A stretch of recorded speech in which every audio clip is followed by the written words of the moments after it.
Сәлем достар, бүгін сіздермен балалық шағымызды еске түсіретін орешки печеньесін дайындайтын боламыз. Бұл рецепттің жасалуы өте оңай. Құрамына қажетті тағамдар описанияда жазылып көрсетілген. Алдымен ыдысқа жұмсақ сары майды салып, үстінен қант себеміз.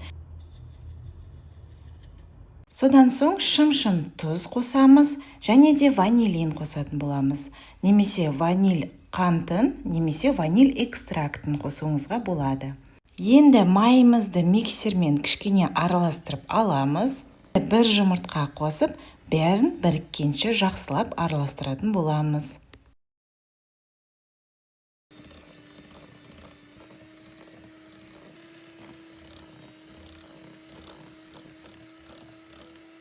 Келесі еліткіштен өткен ұнның үстіне разрыхлитель, яғни қопсытқыш қосатын боламыз.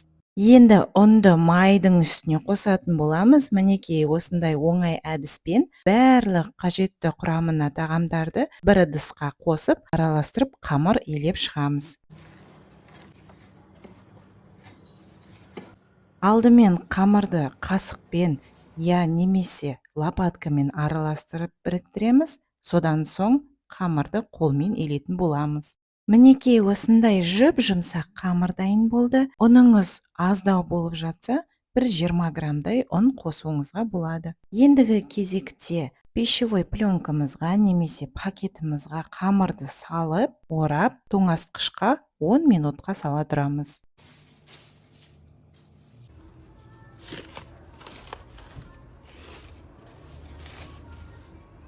Қамырымыз дайын. Енді қамырды екі бөлікке бөліп, біреуін қоя тұрамыз. Ал енді бір бөлігінен печеньемізге қажетті кішкентай дөңгелекше формалар дайындайтын боламыз.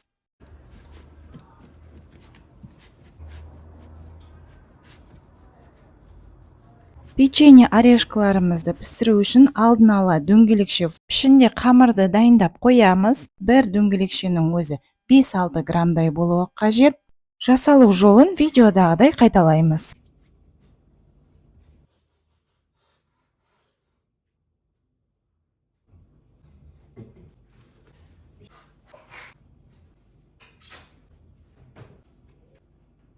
Дөңгелекше пішінді қамырымыздың бәрін дайындап қойдық. Ендігі кезекте мультипекерімізді қосып, қамырымызды салып шығамыз.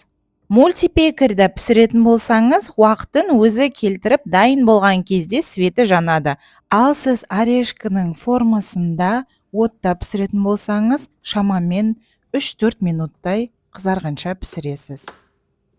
Мінекей бірінші кезектегі орех печеньелары дайын болды.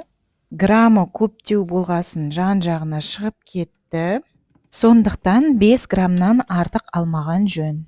Ал енді печеньеңіз осылай жан-жағы шығып кетіп жатса, сіз әдемі, идеальный печенье жасағым келеді деп ойласаңыз, онда жан-жағын осылай қайшымен қиып шығуыңызға болады. Сонда дөп-дөңгелек әп-әдемі печенье болып шығады.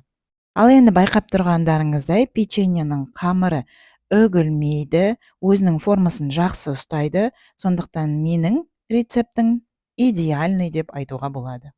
Ал енді бәрі дайын болды. Печеньеміздің ортасына осылай вареный сгущенканы жағатын боламыз. Ортасына жаңғақ қосуыңызға болады. Сол кезде өте дәмді болып шығады. Ал менде тек вареный сгущенка қосатын боламын. Осылай екі жағына вареный сгущенканы жағып шығамыз да бір-біріне қосамыз. Сонда әп-әдемі орешка формадағы печеньеміз дайын болады.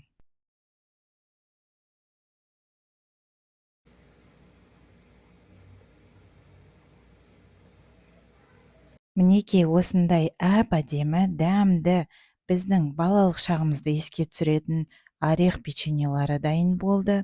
Міндетті түрде менің рецептіммен дайындап көріңіздер, және де лайк басып, комментарийда пікіріңізбен бөлісе отырыңыздар. Менің каналымнан тағы да дәмді, керемет рецепттерді таба аласыздар. Каналыма тіркеліп отырыңыздар. Алдағы уақытта керемет рецепттермен бөлісетін боламын тағы да. Қарағандарыңызға көп рахмет. Астарыңыз дәмді болсын. Сау болыңыздар.